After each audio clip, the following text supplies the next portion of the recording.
à tous.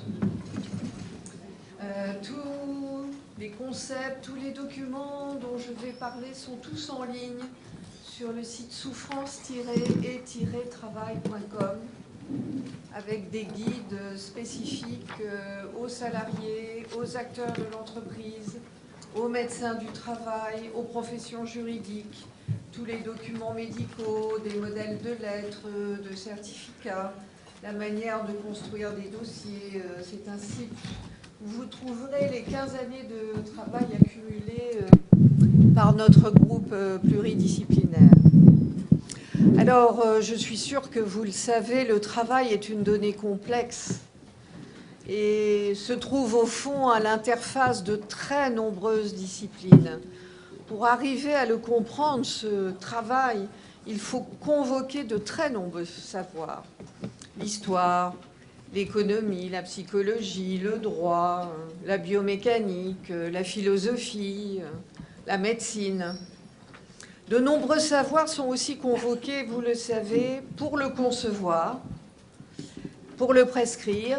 Et on voit bien que le juriste dans l'entreprise s'occupe des contrats, que le chef d'entreprise évoque les objectifs, que l'organisateur va définir les consignes dans le bureau des méthodes, que le physiologiste va parler de biomécanique.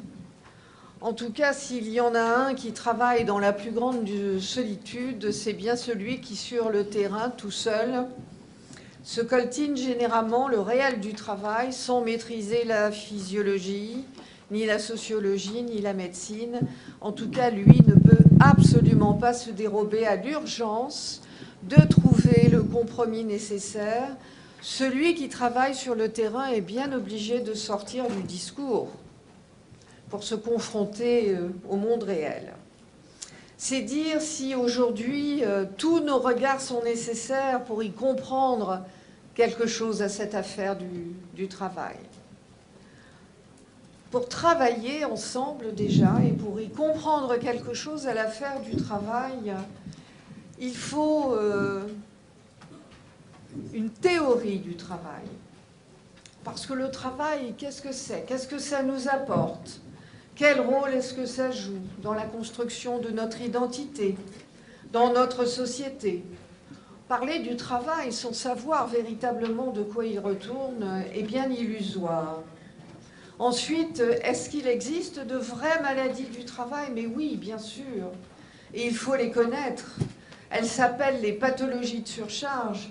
Et comment défendre de bonnes conditions de travail si on ne sait pas ce que sont les maladies du travail et qu'on se contente de l'anatomie administrative que nous proposent les tableaux de maladies professionnelles, dont sont exclus, vous le savez en plus, les pathologies liées au psychisme.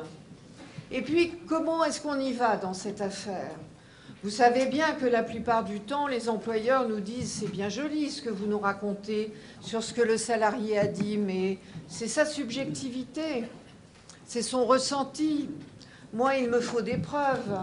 Moi aussi, j'ai du stress au travail et pour autant, je n'en suis pas malade. » Alors, il faut avoir une méthodologie de repérage et s'y reconnaître.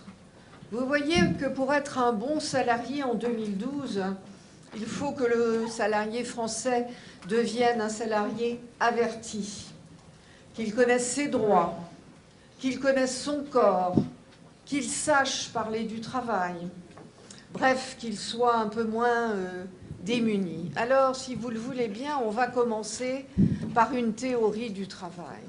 Pourquoi parler d'une théorie du travail? Parce qu'on ne peut pas mettre en commun 10 000 visions. Vous avez bien vu, en 2012, la souffrance au travail a envahi le paysage au point, quelquefois, d'en donner la nausée. Et nous y sommes pour quelque chose, nous, les cliniciens du travail, qui nous sommes battus pour qu'on en parle, qui avons ouvert nos consultations à des documentaristes, à des journalistes.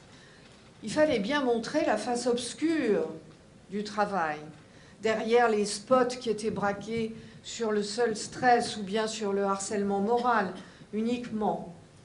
Nous pensons que de toute façon, percevoir l'obscurité de notre époque est notre affaire, est votre affaire, qu'on n'a pas le droit de détourner les yeux devant ce qui se passe, même si quelquefois ce que nous voyons nous accable.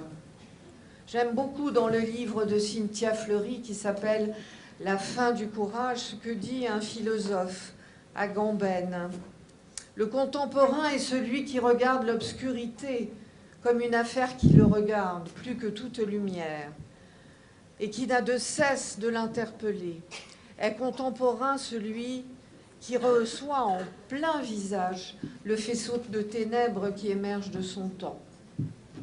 Alors parce que nous savons que le travail est un puissant moteur individuel et social, il nous paraissait important d'en montrer la face douloureuse là où nous exerçons dans les hôpitaux.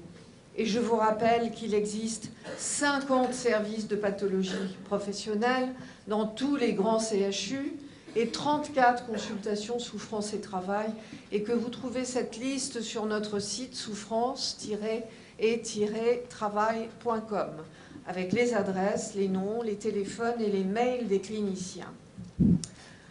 Seulement voilà, à trop donner à voir sa face douloureuse, le travail n'est plus présenté comme un fardeau, un lieu de douleur, ce qui n'est pas notre position.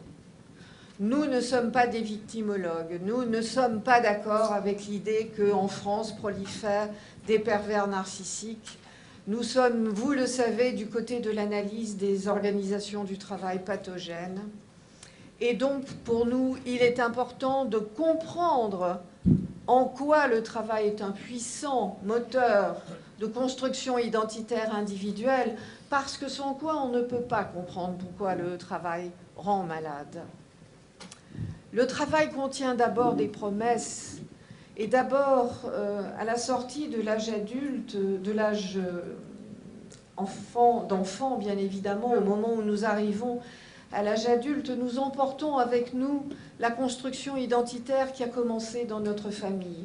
Cette construction peut être solide, mais elle peut être aussi, vous le savez, grevée de failles, de traumatismes, de rencontres ratées avec nos parents. Et ce que nous faisons à l'âge adulte, dans deux champs essentiels, c'est de vouloir à tout prix continuer à ce qu'on nous reconnaisse pour ce que nous sommes et pour ce que nous pouvons apporter. Alors, je parlais de deux champs essentiels, le champ amoureux, qui n'est pas le sujet des rencontres d'aujourd'hui, ce qui est dommage, parce que c'est un champ tout à fait passionnant.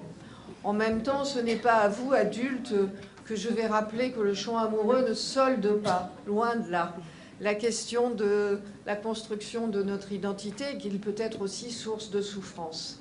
Alors, il y a l'autre théâtre, le théâtre du champ social, et là, je n'ai pas besoin de vous convaincre non plus. Vous le savez, le travail y occupe une place essentielle parce que nous passons des heures tous les jours au travail, mais aussi parce que nous ne laissons pas notre identité professionnelle dans les vestiaires en quittant le travail, que le travail nous travaille tout le temps. Nous le savons bien, puisque quelquefois nous n'arrivons pas à nous endormir justement parce que ça tourne dans la tête à cause du truc du travail qu'on n'a pas réglé. Ou bien quelquefois nous en rêvons et nous nous réveillons en pleine nuit en disant « mais bien sûr, c'était ça qu'il fallait faire » et on le note et on peut se rendormir. Donc le travail ne fonctionne pas dans des casiers séparés à l'intérieur de nous. Et nous le savons bien parce que désormais il y a une porosité complète entre le travail dans l'entreprise ou l'usine et le travail à la maison grâce aux nouvelles technologies informatiques, grâce aux connexions informatiques, grâce au BlackBerry. Eh bien, nous sommes au travail le soir, en finissant nos rapports, la nuit, quand on reçoit un mail urgent de son N+1 à 3 h du matin, le week-end, quand on décide d'écluser les mails du lundi, parce qu'autrement, on va être débordé. Voilà, le travail est là, qui nous dévore complètement. Pour autant, c'est là, dans les yeux des autres, que nous cherchons la reconnaissance. Alors, en psychodynamique du travail, nous déclinons la reconnaissance sur deux jugements essentiels. Le jugement d'utilité de notre travail. Mais oui, bien sûr, une des promesses du travail est quand même que nous arrivions à l'âge adulte à nous rendre utiles. Et je dis toujours, heureusement que le petit garçon qui adorait arracher les pattes des mouches quand il avait 6 ans et qui aimait bien épingler les papillons vivants sur des plaques de liège, bref, un petit garçon un peu sadique, heureusement que ce petit garçon est devenu un grand chirurgien à l'âge adulte. Heureusement qu'il a sublimé son sadisme et qu'il l'a mis complètement au service de sauver des vies humaines. Donc heureusement que notre montage pulsionnel individuel nous permet à l'âge adulte de trouver un métier qui nous permette de le sublimer. Heureusement que la petite fille qui aimait bien écouter aux portes et ouvrir les armoires fermées à clé a pu devenir psychanalyste et même se faire payer pour écouter des secrets de famille. D'où, bien évidemment, l'idée que n'importe qui ne peut pas faire n'importe quoi. On ne peut pas tous travailler dans le service des pompes funèbres.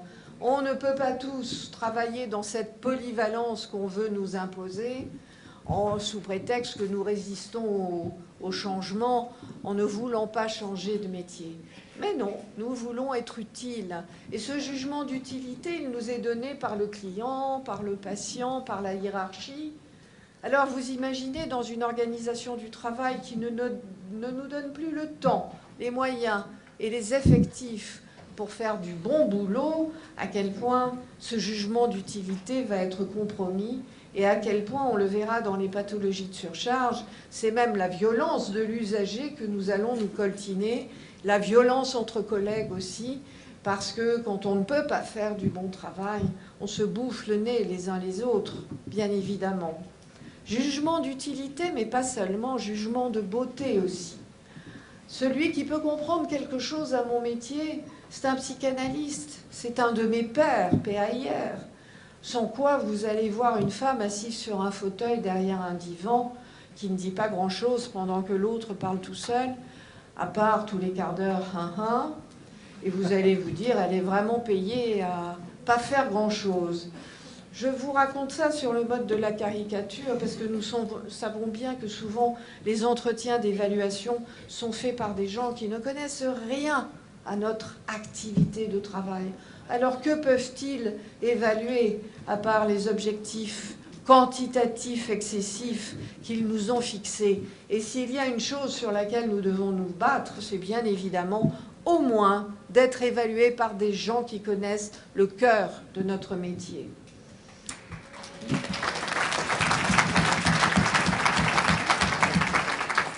Ça parle.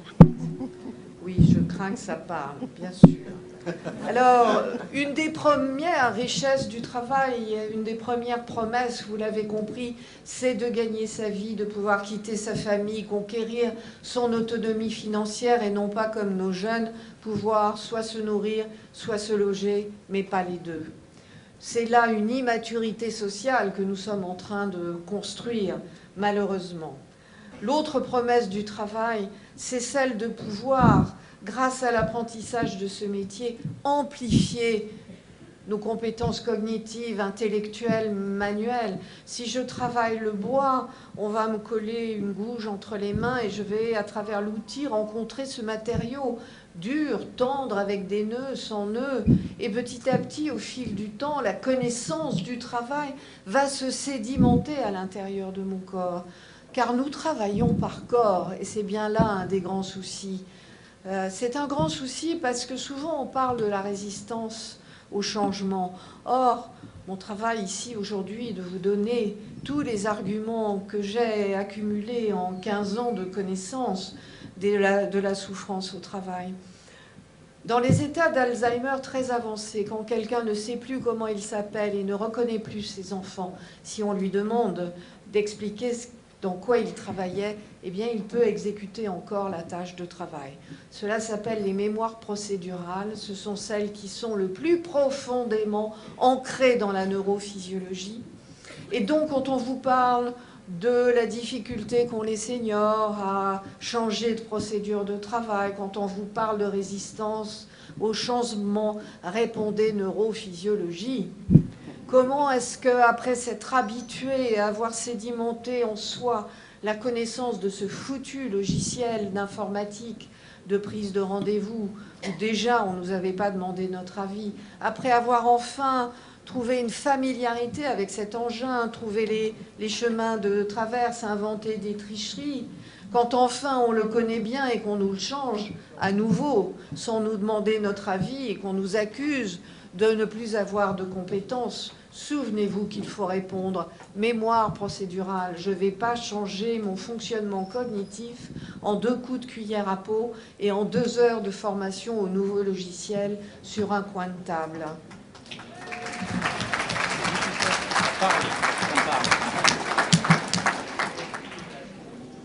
La promesse du travail, c'est donc se produire soi-même et non pas simplement produire, de quoi alimenter une chaîne de production. Et souvenez-vous, la connaissance du travail se fait par corps. Et même quand on est un pro au bout de quelques années de métier, quel bonheur, cette aisance gestuelle qui fait qu'on travaille comme on respire, qui fait qu'on n'a plus besoin de se poser des questions, qui fait qu'il me suffit de voir un patient rentrer, s'asseoir devant moi, pour qu'avec tout mon corps, parce que je ne travaille pas qu'avec mes oreilles et mes yeux, je vois à la manière dont il est crispé, aux perles de sueur qui suintent sur son front, à ses yeux dilatés, à son faciès de terreur, qu'il fait une angoisse psychotique. Et je n'ai plus besoin, bien évidemment, d'avoir mon manuel sous les yeux. C'est fini, en 3/10 de seconde, j'ai identifié sa pathologie. C'est ça, le métier.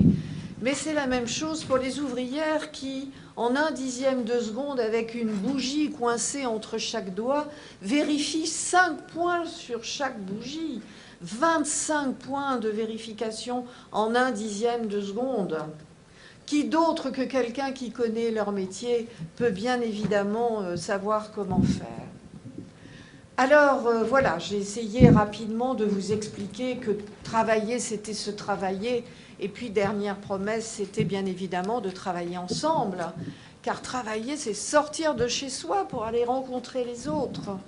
Et c'est essayer de construire, grâce au travail, une coopération et une solidarité. Ai-je besoin de vous dire que les nouvelles organisations du travail sont très retorses pour séparer les salariés les uns des autres, les mettre en concurrence à coups de pic-flow, à coups de reporting, et que bien évidemment tout ceci nous met en concurrence et nous rend ennemis les uns des autres et nous fait taire quand quelqu'un est mis en difficulté.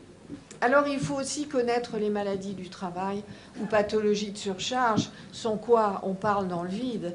Revenons 2 secondes à cette fichue subjectivité, à ce ressenti. Il faut que vous sachiez qu'en médecine, en psychologie, lorsque vous êtes malade, par exemple, que vous avez mal aux oreilles, mal à la gorge, vous allez voir votre médecin. Alors, il va vous faire A pour regarder si votre gorge est rouge, il va regarder votre oreille pour voir si elle est infectée.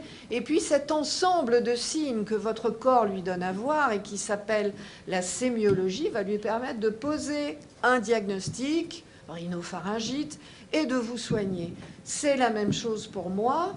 Le patient émet certains signaux que je classe en tableau clinique et qui me permettent donc de dire ce patient présente un burn-out, ce patient présente une névrose traumatique liée au travail, ce patient présente un état de stress aigu et donc peut me permettre de faire un lien avec la situation de travail.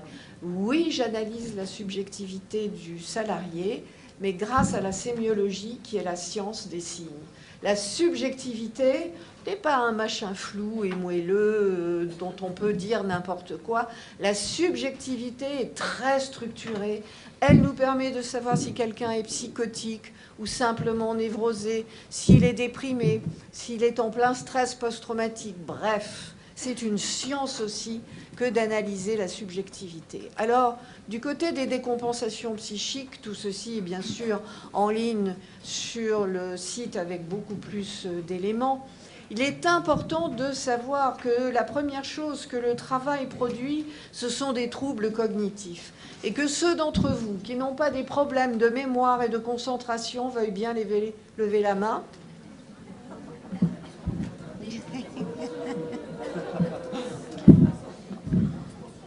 Sachez que c'est le premier stade qui peut vous mener au burn-out et qu'il faut y être attentif. Qu'il faut aussi être attentif si vous êtes en situation de harcèlement véritable, hein, aux états de stress post-traumatique, à ceux qui vont au travail la boule au ventre parce qu'ils ne tiennent pas très longtemps. Et qu'il faut être attentif aux salariés autour de nous qui, après avoir été effondrés pendant des semaines, tout d'un coup sont très guillerés parce qu'au fond d'eux, ils ont pris leur décision et qu'ils vont passer à l'acte suicidaire. Alors Marie-Pierre Guillot-Bailly distingue 3 types de suicides qui vont vous aider à repérer les noirs, les blancs, les rouges. Les noirs, c'est bien sûr ceux qui concernent des salariés qui ont une structure dépressive. Mais fort heureusement, nous sommes dans un pays où avec des médicaments et une psychothérapie, les dépressions se soignent et que du coup, on peut continuer à travailler. Si un chef d'entreprise, un chef de service vous met dans une organisation du travail pathogène qui vous fait décompenser, vous nous craquerez dans votre lignée structurelle. Et le déprimé dont je parlais va décompenser dans sa lignée dépressive. Or, vous le savez, plus besoin de se servir de la loi sur le harcèlement. Depuis les arrêts amiantes, il revient au chef d'entreprise une obligation de sécurité de résultat quant à la protection de la santé physique et mentale des salariés. Alors qu'est-ce que ça veut dire en termes plus simples? Ça veut dire que le chef d'entreprise prend les mesures. Alors attention, hein, quand un magistrat utilise le présent de l'indicatif, cela vaut impératif. Le chef d'entreprise prend les mesures pour protéger la santé physique et mentale de ses salariés en termes de résultats et pas que de moyens. Qu'est-ce que ça veut dire? Ça veut dire prévention primaire, ça veut dire document unique, ça veut dire que si mon pauvre dépressif est mis en situation de management stressant et qu'il se suicide, c'est imputable au travail. Il y a aussi bien sûr les suicides rouges, tous ces suicides qui accablent ce pays et qui font qu'un jour un salarié n'en pouvant plus de ce silence et de cette chape de plomb décide de se suicider pour que la parole s'ouvre. Il faut surtout dire aux gens que ça ne marche pas, la preuve, mais qu'il y a bien d'autres moyens de pouvoir prendre la parole dans l'entreprise, qu'il y a des acteurs dans et hors de l'entreprise auxquels il faut se référer. Ils sont sur le site internet, consultez-le pour savoir quoi faire. Et puis le suicide blanc, qui est en recrudescence, qui est le suicide de ces gens épuisés, en burn-out, et qui me disent « Moi, j'arrive chez moi, je me jette sur le lit avec mon manteau, je m'endors, 3 heures du matin, je me relève, je prends ma douche, je me lave, je me rhabille, je fais mon ménage, je prépare le repas du lendemain et je repars au travail et je ne sais plus comment m'arrêter, je ne sais plus comment m'asseoir sur un fauteuil. Un mécanisme s'est mis en route à l'intérieur de moi, une hyperactivité et je n'arrive pas à appuyer sur le bouton off. Alors je vais me tuer. Pas du tout parce que je n'aime pas la vie, hein, mais pour dormir, parce que je ne vois plus d'autres moyens pour me reposer. Faites attention à ces suicides-là. Du côté des décompensations comportementales, vous avez toutes les violences qui sont en augmentation partout, contre les usagers, entre collègues, contre l'outil de travail, contre l'encadrement. Et vous avez surtout, en termes de violence, la banalisation de ces stratégies managériales dont Daniel Linhart ce matin a dû vous parler en évoquant la précarité subjective dans laquelle il faut mettre même le salarié en CDI, alors que le salarié français est 3e en productivité horaire au rang mondial, derrière la Finlande et les États-Unis. Eh bien non, le stéréotype du salarié français ne pensant qu'à ses RTT et ne pensant qu'à ses vacances continue à fleurir, alors que ce salarié français n'en peut plus et est aussi le premier consommateur de psychotropes au monde pour tenir la charge de travail. Quant aux décompensations somatiques, vous connaissez les troubles musculo-squelettiques, c'est une pandémie, plus simplement chez les gens qui font un travail manuel, mais chez tout le monde, puisque nous sommes tous dans l'intensification et la densification des tâches de travail. Et puis les troubles cardiovasculaires. Nous avons dans notre dernier livre, avec Maître Saada et le docteur Sandré, travaillé à armes égales, consacré beaucoup de temps sur la question des troubles cardiovasculaires, car les cardiologues français n'en parlent pas assez, pendant que les cardiologues américains et japonais ont déjà fait des études purement médicales, épidémiologiques, dont il faut vous servir toujours dans le cadre de l'obligation de sécurité de résultats. Ces études sont passionnantes. Tous ceux qui ont survécu aux accidents cardiovasculaires et aux infarctus sur les lieux du travail présentaient comme critères pouvant être sur le plan épidémiologique et statistique significatif les critères suivants. Premièrement, 70 heures de travail par semaine. Or, nous savons que beaucoup d'entre nous, en tant que cadres, travaillent à cette intensité-là. Des modifications incessantes de la tâche de travail, donc des efforts d'adaptation sans arrêt. Et enfin, et encore une fois, ce sont des études purement médicales, un vécu d'impasse chez ces salariés, une certitude que là ou ailleurs, ce serait la même chose partout en termes d'organisation du travail. Vous voyez que nous rejoignons là le burn-out dont je vous parlais tout à l'heure, et que ce burn-out peut donc déboucher sur des crises cardiaques sur les lieux du travail, et nos avocats obtiennent régulièrement des arrêts de jurisprudence qui sont en ligne sur notre site, afin, anonymisé bien sûr, de vous aider à construire les dossiers, parce que les magistrats, vous le verrez, font un travail admirable depuis 10 ans et se penchent sur les conditions de travail uniquement. Alors comment fait-on pour autant pour se débrouiller lorsqu'un salarié vient nous voir? Eh bien, il faut un travail en pluridisciplinarité.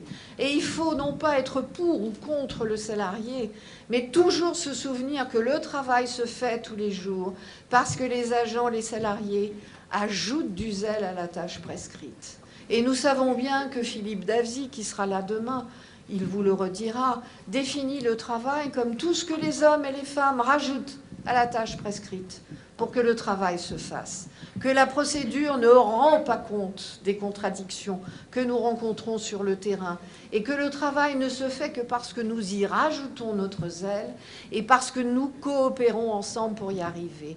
Et il faut une attention permanente à cette question du réel du travail pour qu'on ne le passe pas à la trappe. Il faut aussi vous souvenir que toutes ces pathologies du travail sont des pathologies collectives, sociales, des pathologies de la solitude induite. Et que ce salarié qui vient vous voir, il souffre d'abord de ça. Et qu'il n'est donc pas question de commencer à le ramener à ses difficultés, à sa fragilité, à sa subjectivité. Parce qu'autrement, c'est comme si vous lui disiez « tout ce qui t'est arrivé là, c'est à cause de ta structure psychologique, c'est parce que tu n'es pas costaud. » Alors que tout ce qui lui est arrivé, on va le voir, c'est à cause de la manière dont il travaille. C'est parce que ce salarié dont on dit qu'il est fragile, nous l'appelons, nous, le salarié sentinelle, celui qui a le rapport le plus authentique au travail, celui qui veut maintenir la qualité du travail et qui forcément va craquer en premier. Et nous faisons beaucoup de formations dans les entreprises et sommes très heureux d'apprendre qu'après nos formations, les salariés vont en équipe voir le médecin du travail pour dire voilà, il y en a un des nôtres qui ne va pas bien. Mais ça veut dire que c'est le premier à craquer et que nous, il va nous arriver ça aussi. Alors, on vient en équipe. Et encore une fois, il s'agit non pas d'être de son côté et de prendre parti, mais d'être à ses côtés. Et il faut permettre à ce salarié, pendant un très long entretien, de partir de l'époque où le travail tenait ses promesses, pour qu'il puisse évoquer de bons souvenirs professionnels. Et parce qu'il n'a que trop interprété sa situation comme étant de sa responsabilité ou de celle d'un harceleur désigné, il faut revenir vraiment à l'historique des modifications du travail, de la collectivité de l'entreprise dans laquelle il travaille, son parcours professionnel, la chronologie de la dégradation et les techniques de management pathogène. Alors, je vous passe tout ce que vous trouverez sur le site pour arriver à ces pratiques organisationnelles pathogènes. Le fait que nous ayons pu travailler en pluridisciplinarité avec des magistrats, des inspecteurs du travail et des avocats nous a permis de croiser les techniques de management avec des abus de droit. Encore une fois, l'utilisation d'une de ces techniques ne relève pas de pratiques managériales iniques. C'est parce qu'elles se cumulent qu'elles vont devenir un vrai système et donc devenir extrêmement pathogènes. Autour de quoi s'organisent-elles? Eh bien, autour du contrat de travail, c'est-à-dire du lien de subordination. Et là, on va voir comment la manière dont on entre en relation avec son salarié peut véritablement le faire craquer.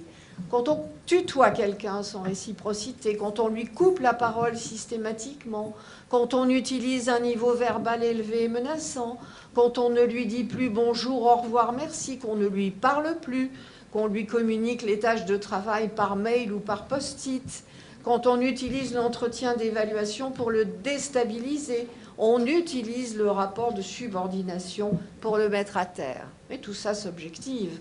Bien évidemment, un salarié qui arrive avec les mails de son chef alors qu'ils sont tous les deux dans le même bureau ne fait que prouver l'exécution de mauvaise foi du contrat de travail. Le manager peut aussi décider de changer les horaires de table d'un seul salarié pour le séparer des collègues, alors que les autres vont manger ensemble, ça s'objective. Il peut cesser de l'informer sur les réunions pour lui reprocher de ne pas y être venu, ça s'objective, il n'a pas reçu son mail. Il peut ne plus lui donner l'information sur les réunions nécessaires à l'exécution de son travail. Le magistrat est très attentif à cette manière de mauvaise foi de faire travailler. Et puis, il y a la création de clans, complaisance pour les uns, rigueur pour les autres. C'est pas à vous que je vais apprendre comment on fait pour semer la zizanie. Et puis, il y a, vous voyez, je ne parle pas de harcèlement, la surutilisation des prérogatives de l'employeur. Et les prérogatives de l'employeur, c'est le pouvoir de direction, le pouvoir d'organisation et le pouvoir disciplinaire. Et quand vous analysez une situation de maltraitance, il faut rester dans ce cadre. Et là, les exemples ne manquent pas. Alors, bien sûr, l'employeur va dire, mais dites, je peux quand même contrôler le travail de mes salariés, mais bien sûr, avec loyauté et bonne foi. La surveillance des faits et gestes par les caméras, les demandes de reporting abusif, les vérifications des sacs, des tiroirs, des casiers, des poubelles, le contrôle des conversations entre les collègues. Non, tout ça n'est pas de bonne foi. Quant aux pratiques punitives, vous savez bien ce qu'elles nous font. On est dans la justification constante et ça détruit la reconnaissance du travail. Là aussi, je vous donne le manuel du parfait sadique au travail. Et enfin, l'abus du pouvoir de direction et d'organisation du travail. Parce que là, on touche à la reconnaissance du travail. Travailler de façon trop séquencée, sans vision du produit fini, travailler à la limite de l'illégalité, appliquer des normes de qualité en convergence avec le marché, mais pas avec les règles de métier, imposer des procédures de qualité alors qu'à côté, on n'a pas de quoi faire le travail. Je me souviens qu'au mois de novembre, au Cache de Nanterre, on n'avait plus de produits d'entretien aux poules de nettoyage et il ne fallait pas dépenser davantage d'argent. Et donc, les ASH nettoyaient à l'eau. Et donc, se faisaient coller des avertissements disciplinaires parce que ça n'était pas propre. Comment rendre les salariés fous? Alors, pour les rendre fous, on touche au geste de travail.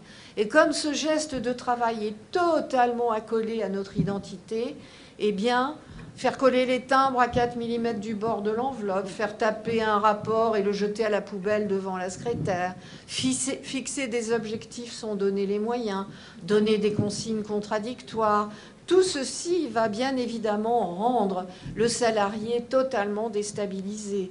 Et c'est dans cela que nous travaillons tous. Et n'oubliez pas, l'obligation de sécurité de résultat, c'est un argument majeur pour vous aider à dire « vous ne pouvez plus nous faire travailler dans des conditions pareilles ». Quant à la mise en scène de la disparition, tellement pratiquée pour dire à quelqu'un « on aimerait bien que vous partiez si possible » sans vous payer vos indemnités, c'est facile mais c'est meurtrier. Supprimer les tâches de quelqu'un quand il revient en septembre en vacances, il n'a plus de bureau, plus de téléphone, on a vidé ses armoires, il n'est plus sur l'organigramme, il n'est plus sur les papiers en tête et on lui donne du sous-travail. Et enfin, la reddition émotionnelle par hyperactivité, qui sert à quoi? Qui nous met la tête dans le guidon, comme ça, nous ne pensons plus Nous n'avons plus le temps ni la force de faire un pas de côté pour nous décentrer de ces organisations et donc pouvoir y réfléchir. Et tout ceci fonctionne puisque, encore une fois, le salarié français est en 3e position au rang mondial en termes de productivité horaire. Ces techniques ont de beaux jours devant elles. Souvenez-vous qu'il s'agit là de détournement du lien de subordination, des règles disciplinaires, du pouvoir de direction et du pouvoir d'organisation. En face de toutes ces pratiques, il est évident qu'il faut être bien évidemment doté d'outils extrêmement précieux. Donc il faut savoir parler du travail. Il faut savoir donner un arbre des causes lorsqu'une situation est pathogène. Il faut aller récupérer sur le site l'entretien type avec un salarié en souffrance au travail, les techniques de management pathogène, les différentes maladies du travail. Allez sur le site, dotez-vous de ces outils. Et puis, si on pouvait laisser les gens travailler comme ils veulent, de manière bordélique ou de manière excessivement rangée, l'essentiel étant qu'au travail, ils s'accomplissent. Merci de votre attention. Merci.